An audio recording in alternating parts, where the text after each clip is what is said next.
Trikut ropeway हादसे की जिम्मेदार है Damodar ropeway infra limited company. न सुरक्षा मानकों का ध्यान रखती है और न किसी की सुनती है। त्रिकुट रोपवे हादसे के बाद कंपनी के सभी कर्मी हो गए गायब। आजाद सिपाही में आपका स्वागत है। मैं हूं राकेश सिंह। झारखंड पर्यटन के लिए गौरव की पहचान बने देवघर के त्रिकुट रोपवे में हुए हादसे ने पूरे देश को हिलाकर रख दिया है। 2 सैलानियों की मौत के अलावा इन पंक्तियों के लिखे जाने तक 2 दर्जन से अधिक जिंदगियां पिछले 36 घंटे से हवा में झूल रही हैं। सेना, वायुसेना और एनडीआरएफ की टीमें राहत और बचाव कार्य में लगी हुई हैं, लेकिन इस रोपवे का संचालन करने वाली company Damodar ropeways infra limited company के सभी अधिकारी और कर्मचारी घटना स्थल से गायब हो गए हैं। इससे साफ पता चलता है कि ये केवल एक हादसा नहीं है, बल्कि सुरक्षा मानकों की लगातार अनदेखी और रखरखाव में लापरवाही का परिणाम है। इस रोपवे का संचालन करने वाली दामोदर रोपवे इंफ्रा लिमिटेड का काम केवल त्रिकुट में ही नहीं, दूसरी जगहों पर भी विवादित रहा है। मध्य प्रदेश के मैहर में भी रोपवे का संचालन यही कंपनी करती है और वहां कई बार भ्रष्टाचार और लापरवाही के आरोप लग चुके हैं।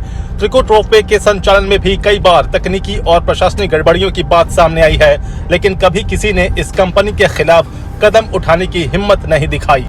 अब इस हादसे के बाद मामले की जांच होगी और दिन बीतने के साथ लोग इस हादसे को भी भूल जाएंगे। ऐसे में बड़ा सवाल यह है कि इस तरह के हादसों के लिए जिम्मेवार लोगों को सजा कैसे मिलेगी। त्रिकुट रोपवे हादसे के बाद इसकी संचालक कंपनी के खिलाफ कार्रवाई होगी या नहीं, इन सवालों के जवाब तलाशती आजाद सिपाही के विशेष संवाददाता राकेश सिंह की खास रिपोर्ट। झारखंड में सैलानियों के आकर्षण का केंद्र रहे त्रिकुट रोपवे एक हादसे के बाद गंभीर विवादों में फंस गया है। रविवार को हुए इस हादसे में अब तक 2 लोगों की जान जा चुकी है और 2 दर्जन से अधिक लोग फंसे हुए हैं। हादसे के 36 घंटे बाद भी इन लोगों को सुरक्षित निकाला नहीं जा सका है। उन 2 दर्जन से अधिक लोगों की हालत का अंदाजा आसानी से लगाया जा सकता है, जो जमीन से करीब 800 मीटर ऊपर हवा में लटके हुए हैं और समय बीतने के साथ ही उनकी सांस भी जवाब दे रही है। वैसे तो कहा जाता है कि हादसों की भविष्यवाणी नहीं की जा सकती, लेकिन त्रिकुट रोपवे के बारे में ये बात सही नहीं है। वहाँ ये हादसा नहीं हुआ है, बल्कि रोपवे का संचालन करने वाली company Damodar ropeway infra limited के भ्रष्ट आचरण, मनमाने रवैये और लापरवाही की वजह से झारखंड के माथे पर बदनामी का ये कलंक लगा है। कोलकाता स्थित इस कंपनी की कार्यशैली इतनी विवादास्पद है कि कई बार इसके खिलाफ शिकायत की गई है, लेकिन कभी कोई कार्रवाई नहीं हुई।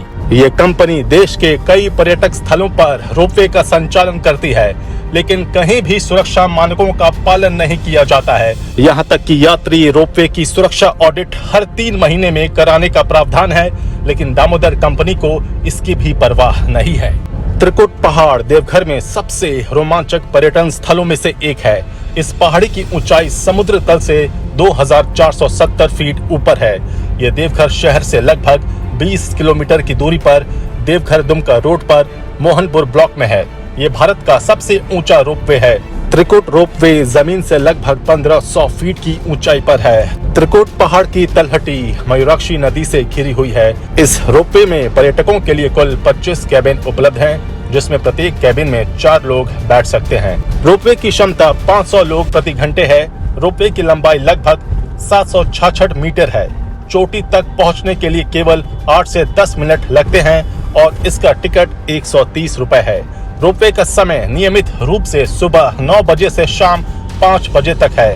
तेज हवा या खराब मौसम में रोपवे को बंद कर दिया जाता है। त्रिकुट रोपवे के संचालन और रखरखाव में सुरक्षा मानकों की हमेशा से अनदेखी होती है। दामोदर रोपवे कंपनी ने यहाँ 1 प्रबंधक और 8 कर्मियों को तैनात कर रखा है। ये सभी रविवार के दोपहर 3 बजे के करीब हुए हादसे के बाद से गायब हैं। त्रिकुट रोपवे के पास के दुकानदार और अन्य लोग बताते हैं कि रविवार को तेज हवा चल रही थी और रामनवमी का दिन होने के कारण सैलानियों की भारी भीड़ थी।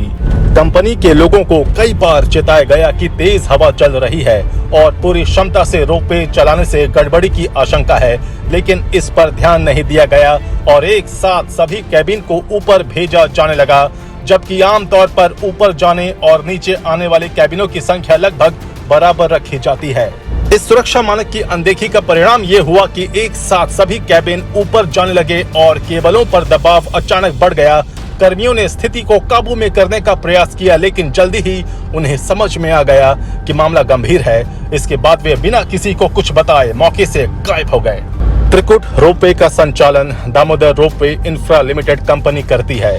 कोलकाता की ये कंपनी देश के कई अन्य स्थानों पर भी रोपवे का संचालन करती है। यह कंपनी 1974 में स्थापित हुई थी। सबसे आश्चर्य की बात है कि इस कंपनी के खिलाफ की गई तमाम शिकायतों पर आज तक कोई कार्रवाई नहीं की गई। इस कंपनी की पहुंच का अंदाजा इसी बात से लगाया जा सकता है कि मध्य प्रदेश के प्रसिद्ध तीर्थ स्थल मैहर देवी में इस कंपनी को अनुचित ढंग से लाभ पहुंचाया गया। कोरोना काल में 56 दिन तक यात्रियों का आवागमन बंद रहने के एवज में रोपवे प्रबंधन को हुई आर्थिक क्षति की भरपाई शारदा प्रबंधन समिति ने की, लेकिन इसमें उसे भारी नुकसान हुआ।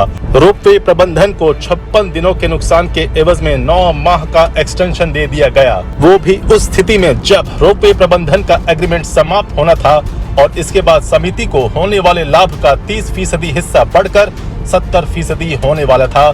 लेकिन इस समय वृद्धि से अब वापस रोपवे प्रबंधन को 70% और समिति को 30% ही लाभ मिलेगा।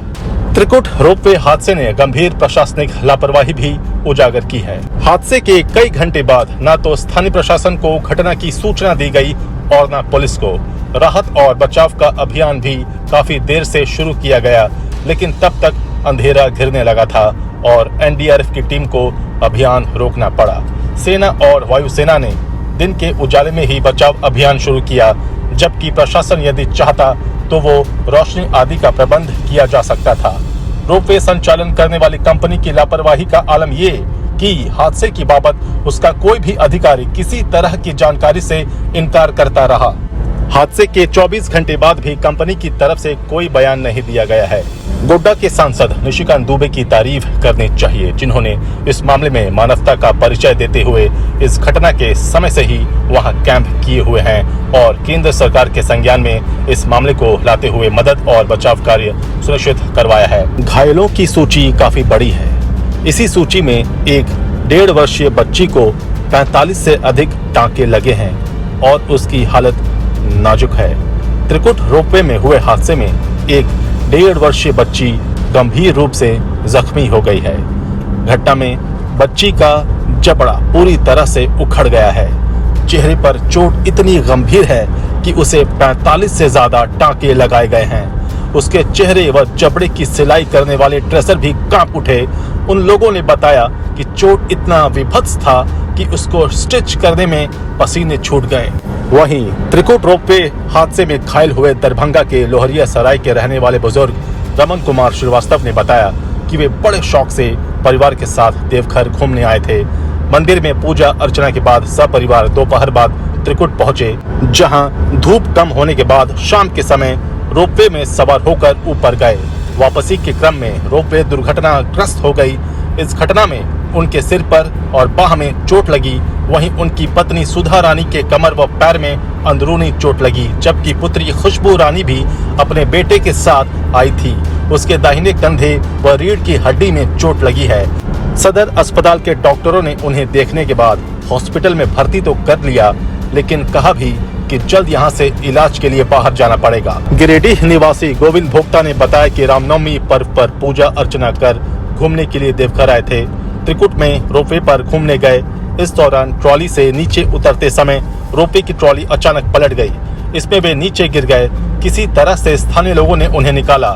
इस घटना में उनके सिर पर काफी गहरी चोट लगी, जबकि उनका दाहिना हाथ कांच से कट गया था, जिससे काफी मात्रा में खून निकल गया। फिलहाल वो सदर अस्पताल में भर्ती हैं। इस तरह के घायलों की काफी लंबी फेहरिस्त है। ऐसे में ये सवाल तो उठता ही है कि आखिर झारखंड का गौरव माने जाने वाले इस रोपवे के संचालन का जिम्मा दामोदर कंपनी जैसी विवादित संस्था को क्यों दिया गया? क्या उसे ठेका देते समय उसके ट्रैक रिकॉर्ड की जांच की गई?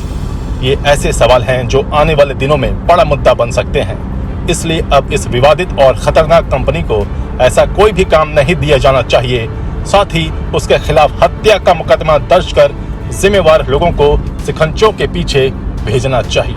आजाद सिपाही में अभी इतना ही। आप हमारे इस YouTube चैनल को जरूर सब्सक्राइब करें। आप हमारे Facebook पेज को भी जरूर फॉलो करें। धन्यवाद।